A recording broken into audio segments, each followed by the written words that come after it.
Welcome to our channel किचिक्स bio. तो इस लेक्चर में पढ़ेंगे एक new chapter heredity and evolution. तो स्टार्ट करते हैं हेरिडिटी से। हेरिडिटी और इवोल्यूशन क्या है? हेरिडिटी में पढ़ेंगे कैसे कैरेक्टर्स पास होते हैं, ठीक है, from one generation to next generation. और इवोल्यूशन में देखेंगे कि कैसे हम लोग किस पहले एप से कैसे इवॉल्व होकर ह्यूमन बने हैं। तो सबसे पहले स्टार्ट करते हैं हेरिडिटी से।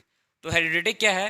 It means the transmission of the features, characters, trait from one generation to next generation. Heredity क्या है? ट्रांसमिशन है कैरेक्टर का, किसी कैरेक्टर्स का, फीचर्स का, ट्रेट का किसी एक जनरेशन से दूसरे generation.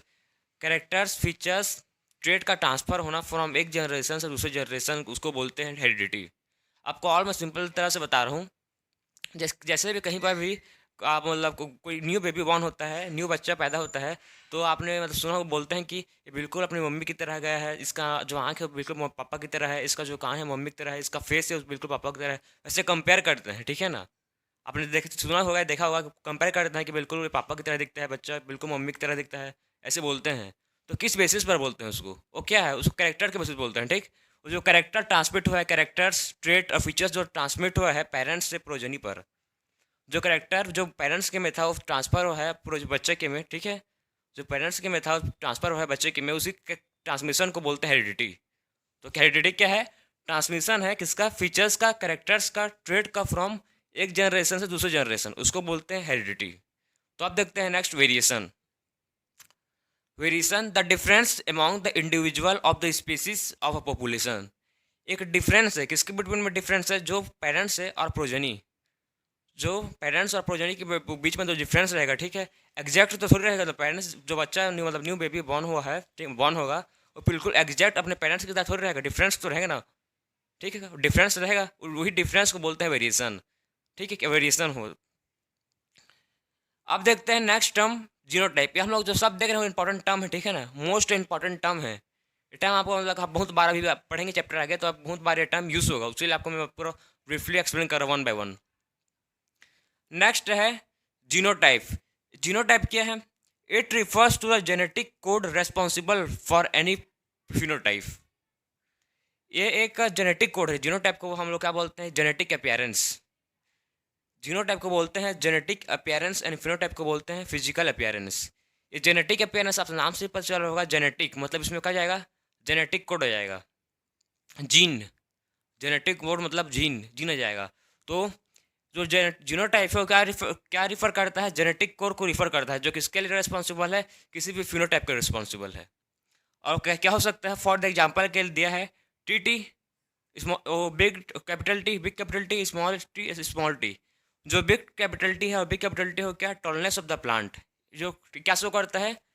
Tallness of the plant show करता है वो बिग कैपिटल टी। और जो स्मॉल कैपिटल टी है वो क्या शो करता है? डफनेस ऑफ प्लांट, ठीक। क्या शो करता है? Dwarfness of plant. अब देखते हैं फिनोटाइप। तो फिनोटाइप क्या है?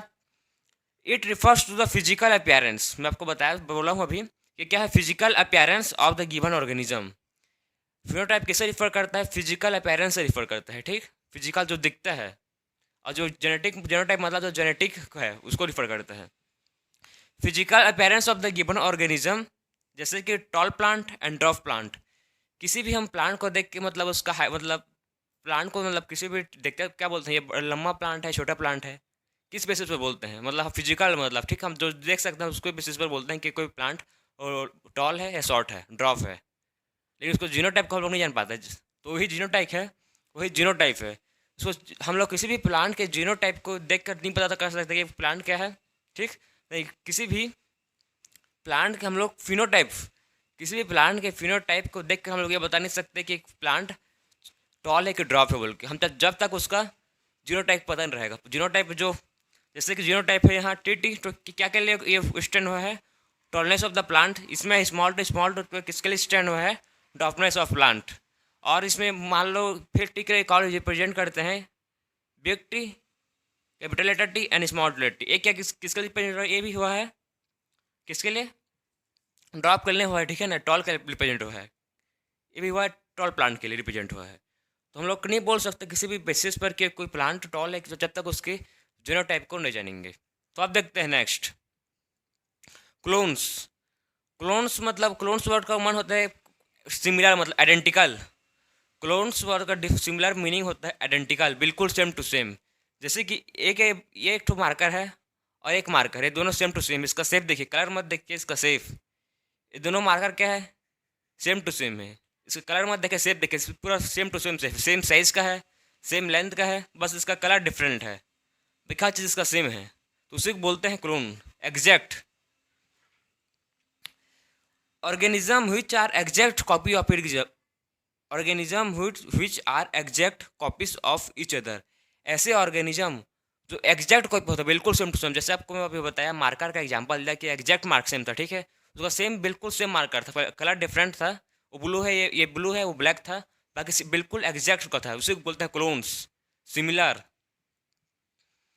तो हमने पूरा इंपॉर्टेंट वर्ड को आपको मैं बताया हूँ कि हेरिडिटी क्या है, वेरिएशन क्या है, हेरिडिटी क्या है, transmission of character from parents to progeny को बोलते हैं हेरिडिटी। और वेरिएशन क्या है, डिफरेंस बिटवीन अमंग, मतलब डिफरेंस किस पेरेंट्स और प्रोजेनी के बीच में जो डिफरेंस आएगा उसको बोलते हैं वेरिएशन।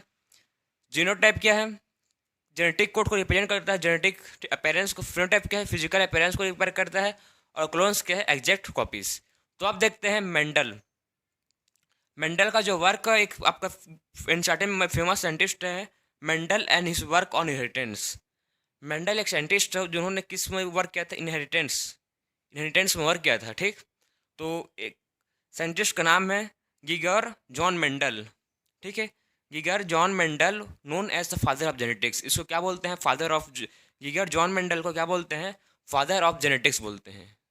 इन्होंने किस काम पर वर्क किया था, इनहेरिटेंस पर, ठीक। Inheritance, work on inheritance. तो he worked on the pea plant to understand the concept of heredity. जो गिगर जॉन मेंडल लोग पी प्लांट पर वर्क किए थे, क्या जानने के लिए। He worked on pea plant to understand the concept of heredity. ये हेरिडिटी के कॉन्सेप्ट, कैसे कैरेक्टर ट्रांसमिशन होता है फ्रॉम एक पीढ़ी टू पीढ़ी, मतलब जनरेशन टू जनरेशन, ठीक। कैसे कैरेक्टर ट्रांसफर होता है जनरेशन टू जनरेशन, इसको जानने के लिए इन्होंने स्टडी किया। कौन, मेंडल। मेंडल एक साइंटिस्ट का, जीजर जॉन मेंडल, जिन्होंने स्टडी किया हेरिडिटी के ऊपर की कॉन्सेप्ट को जानने के लिए, कैसे कैरेक्टर मतलब ट्रांसफ़र होता है, कैरेक्टर फीचर्स ट्रेट कैसे ट्रांसफ़र होता है एक जनरेशन से दूसरे जनरेशन पर, उसी को जानने के लिए उन्होंने एक्सपेरिमेंट किया। तो आप देखते हैं नेक्स्ट, मेंडल ने 3 लॉ दिया था, law of dominance, law of segregation and law of independent assortment. फिर मेंडल ने कौन सा प्लांट यूज़ किया था अपने एक्सपेरिमेंट के लिए। So plant selected by the Mendel is, कौन सा प्लांट है, पाइसम सटाइवम। इसका साइंटिफिक नेम है प्लांट का पाइसम सटाइवम। इसको बोलते हैं गार्डन पी प्लांट, ठीक है। मटर, जानते होंगे आप मटर। तो इसका कौन सा प्लांट था, पाइसम सटाइवम। इन्होंने मतलब जो वो मेंडल थे, जॉन मेंडल थे, उन्होंने खाली गार्डन पी प्लांट को यूज़ किया, ठीक है। ये पाइसम सटाइवम की यूज़, क्योंकि मैंगो ट्री क्यों नहीं यूज़ किया, पीपल ट्री था, बहुत सारे प्लांट है, डिफरेंट टाइप्स ऑफ प्लांट आपको पता है। तो परफेक्ट प्लांट, मतलब इसी प्लांट को एग्जैक्ट पाइसम सटाइव मटर का ही प्लांट को क्यों मेंडल ने चूज़ किया। इसके बहुत सारे रीजन्स हैं। पहला है क्यों, सबसे पहले क्योंकि वो ईजी है ग्रो करने के लिए। मटर का पौधा लगाने, प्लांट लगाने के ईजी है ग्रो करने के लिए। सेकंड, उसका लाइफ टाइम बहुत कम है। मटर का लाइफ टाइम क्या है, बहुत कम है उसका। तो मतलब हम बहुत जनरेशन ग्रो कर सकते हैं, बार बार जनरेशन करके। अगर वो मैंगो का लेता तो अपने लाइफ टाइम में खाली एक ही बार, मतलब एक ही बार कर पाता, मुश्किल से उसको सीखें एक्सपेरिमेंट, एक ही बार उसको देख पाता जनरेशन को। लेकिन जो पी प्लांट है उसमें उसको बार बार देख सकता है, इसीलिए मतलब जनरेशन होगा बोल के, जल्दी होगा बोल के पी प्लांट यूज़ किया मंडल ने, ठीक। और क्या रीजन था, इसके बहुत सारे कॉन्ट्रास्टिंग कैरेक्टर्स हैं, इसके बहुत सारे ट्रेड्स हैं, किसके, पी प्लांट के, उसको देखेंगे आप। So used as the number of the contrasting characters for garden pea. बहुत सारे numbers of pair of contrasting character. कितने pair of contrasting character, 7। Mendel ने चूज़ किया था 7 पेयर ऑफ कॉन्ट्रास्टिंग कैरेक्टर। वो देखा था मतलब 14 कैरेक्टर हैं और 7 पेयर हैं, ठीक। 7 पेयर 14 कैरेक्टर्स। सबसे पहले कैरेक्टर्स देखेंगे, फिर उसका डोमिनेंट ट्रेट, फिर रिसेसिव ट्रेट। ये डोमिनेंट ट्रेट क्या है और रिसेसिव ट्रेट क्या है, वो आप लोग को, बहुत लोग को पता नहीं होगा, पढ़े नहीं होंगे, तो पढ़े होंगे वो जान रहे होंगे। सो डोमिनेंट ट्रेट, डोमिनेंट ट्रेट वो ट्रेट है जो अपने आप को एक्सप्रेस कर पाता है, अपने आप को एक्सप्रेस कर पाता है। जैसे कि क्लास में बहुत सारे स्टूडेंट हैं, ठीक। आप लोग के क्लास में बहुत सारे स्टूडेंट हैं, लेकिन उनमें से खाली 3-4 लोग ही क्लास में बोल पाते हैं, मतलब टीचर लोग के सामने। बाकी लोग बाकी चुपचाप बैठे रहते हैं, पता रहता है तो भी नहीं बोलते हैं। तो जो बोल पाते हैं, ठीक है ना, वो क्या है, डोमिनेंट है। जो बोल पाते हैं मतलब जिसके अंदर एक्सपीरियंस, मतलब जो एक्सप्रेस कर पाते हैं अपने एक्सप्रेशन को, पता रहता है उसको बोल पाते हैं, ठीक, उसको बोलते हैं डोमिनेंट, मतलब बोल पाए, डोमिनेंट है वो। जो नहीं बोल पाए बैठे हैं वो क्या है, रिसेसिव हैं, जो अपने आप को एक्सप्रेस कर नहीं पाए, जो अपने आप को एक्सप्रेस कर नहीं पाए, चुपचाप बैठे हैं, उसको बोलेंगे रिसेसिव ट्रेट। और जो अपने आप को एक्सप्रेस कर पाता है उन लोग से डोमिनेंट है, मतलब डरते नहीं और बोलते हैं, उसको बोलते हैं डोमिनेंट ट्रेट, डोमिनेंट, ठीक। तो यहाँ पर ट्रॉल प्लांट टी है, और एक एग्जांपल है small big big capital T, small T, फिर एक और है टी। उसमें का आप मतलब देखिए, जो बिग टी है, कैपिटल टी, क्या है, डोमिनेंट है। और जो इसमें है स्मॉल टी, तो small T recessive of big T, dominant है। तो क्या होगा, जो कैपिटल टी है वो डोमिनेंट होगा स्मॉल टी के ऊपर। जो कैपिटल टी है वो डोमिनेंट होगा स्मॉल टी के, उस स्मॉल टी के अंदर उसको क्या होगा, टॉलनेस होगा। ये भी टॉलनेस है, ये भी टॉलनेस है, और जो स्मॉल टी है वो दोनों एक्सप्रेस नहीं कर पाएंगे, ये है ड्रफनेस। तो इसी को बोलता है डोमिनेंट ट्रेट और रिसेसिव ट्रेट। तो आप देखते हैं इस कैरेक्टर्स, फिर देखेंगे इसके ट्रेट लोग को। तो मेंडल ने सबसे पहले लिया था height of the plant, plant के मतलब हाइट को लिया था। टॉल हो सकता है प्लांट का हाइट, और ड्रॉप हो सकता है, लंबा हो सकता है और छोटा हो सकता है। ड्रॉप मतलब होता है शॉर्ट, छोटा, ठीक है ना, ड्रॉप मतलब होता है शॉर्ट, कंफ्यूज मत होना, शॉर्ट।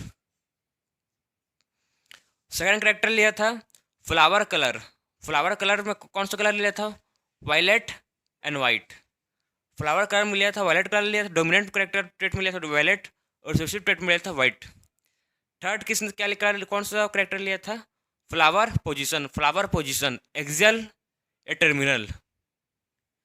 फिर सीड कलर येलो या ग्रीन। फिर सीड शेप राउंड या विंकल्ड। और राउंड और विंकल मतलब आपको, विंकल मतलब राउंड मतलब सिंपल, और विंकल मतलब आपको देखा होगा मटर कैसे भी रहता है, इसको बोलते हैं राउंड, इसको बोलते हैं विंकल्ड। राउंड या विंकल क्या था, ये था सीड्स का शेप। सीड्स का शेप क्या हो सकता है, राउंड हो सकता है और विंकल्ड हो सकता है। फिर पॉड का कलर कौन सा लिया था, ग्रीन लिया था डोमिनेंटेड में, और रिसेसिव में लिया था येलो कलर। फिर करेक्ट और लास्ट लिया था पॉड शेप। पॉड का शेप हो सकता है इन्फ्लेटेड एंड कॉन्स्ट्रक्टेड। तो इस टोटल मेंडल ने 7 करेक्टर लिया था अपने प्री प्लांट में, मतलब वो एक्सपेरिमेंट में यूज़ करने के लिए 7 character.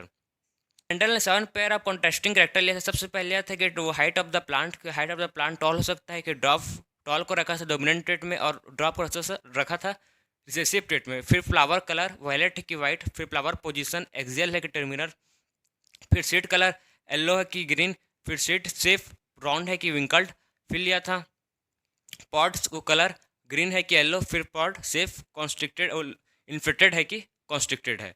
Total 7 pair of contrasting character लिया था मेंडल ने अपने एक्सपेरिमेंट करने के लिए। 7 पेयर ऑफ कॉन्ट्रास्टिंग करेक्टर आपको याद, आपको इंपॉर्टेंट है। बाकी इस लेक्चर में हम लोग ने वेरिएशन, फिनोटाइप, जीनोटाइप, हेरिडिटी क्या है, सबको आपको वन बाय वन एक्सप्लेन किया हूँ। बाकी इसमें पूरा लेक्चर में पूरा आपको इंट्रोडक्शन है, इंपॉर्टेंट है। बाकी पढ़ते रहिए। तो आप मिलते हैं नेक्स्ट लेक्चर में। राधे राधे।